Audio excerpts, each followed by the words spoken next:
الحمد لله رب العالمين والصلاة والسلام على رسوله الكريم وعلى آله وصحبه أجمعين أما بعد ذوالحج کا مہینہ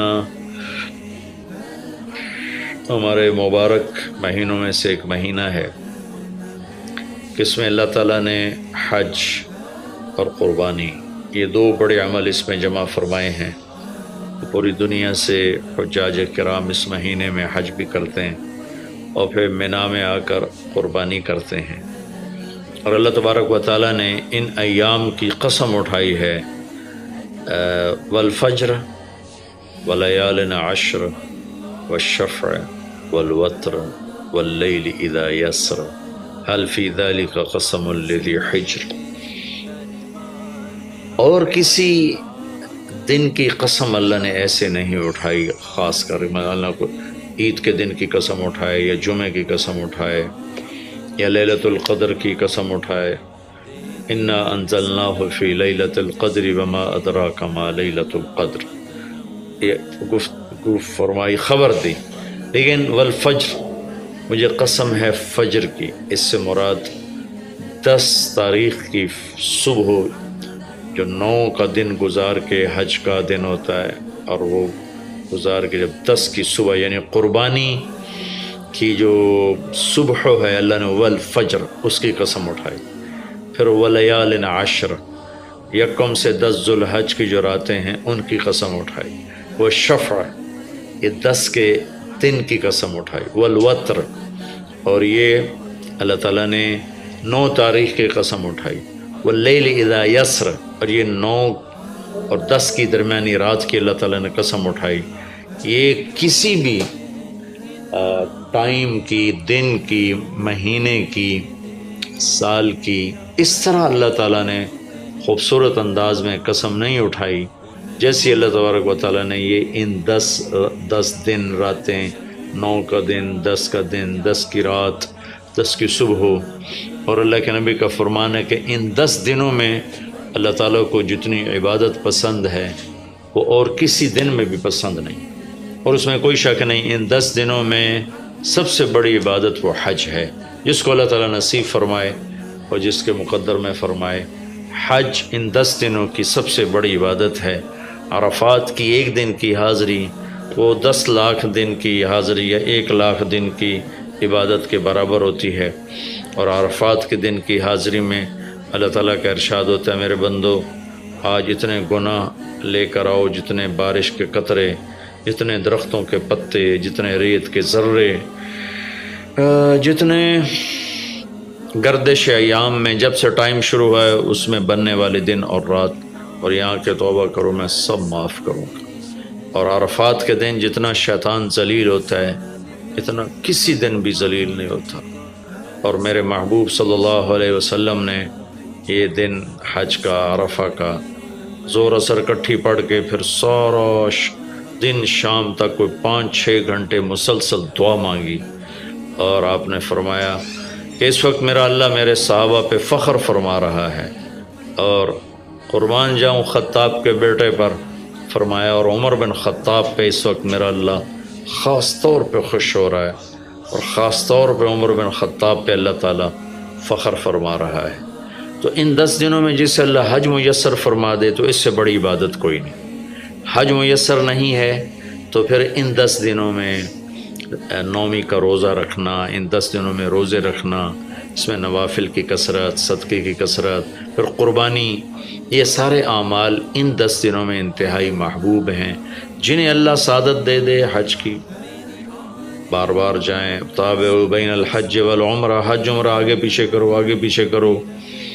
ایک بہت بڑا طبقہ ہے جو یہ کہتا ہے کہ ایک دفعہ فرض ہے اس کے بعد کوئی ضروری نہیں۔ میں کب کہتا ہوں کہ ضروری ہے؟ ضروری نہیں ہے، لیکن ضروری کا مطلب فرض نہیں ہے، لیکن اللہ اس کے رسول کو پسند ہے کہ اس کے گھر بار بار آیا جائے، بار بار حاضری دی جائے۔ اللہ کے نبی کو تو آخر عمر میں جا کے موقع ملا، اس کے بعد آپ دنیا سے تشریف لے گئے۔ اگر آپ اس کے بعد زندہ رہتے تو یقیناً آپ ضرور حج کرتے، چونکہ آپ نے جتنے سال مکہ میں گزارے آپ نے ہر سال حج کی، نبوت کے اعلان سے پہلے بھی اور نبوت کے اعلان کے بعد بھی آپ نے مسلسل حج کیے، اور 4 عمرے آپ نے فرمائے زندگی میں پر 4 عمر۔ ایک عمرہ مدینہ سے خاص طور پر تشریف لائے، جس کو ہم صلح حدیبیہ کہتے ہیں، وہ ہو نہیں سکا، لیکن آپ نے وہیں عمرے کا کام پورا کیا، سر مڑائے، احرام کھولے، پھر اگلے سال آپ اس کی قضاء کے لیے تشریف لائے۔ پھر ایک عمرہ آپ نے فتح مکہ کے بعد جعرانہ سے احرام باندھ کے تشریف لائے اور عمرہ کیا، اور ایک عمرہ آپ نے اپنے حج کے ساتھ کیا۔ صدیقی دور میں پہلا سال جنگوں میں گزر گیا، دوسرے سال صدیق اکبر اپنے پورے ساتھیوں کے ساتھ حج پہ تشریف لائے۔ فاروقی دور میں عمر بن خطاب رضی اللہ تعالیٰ 10 سال حکومت کی، 10 سال حج کیا، ہر سال حج پہ تشریف لائے۔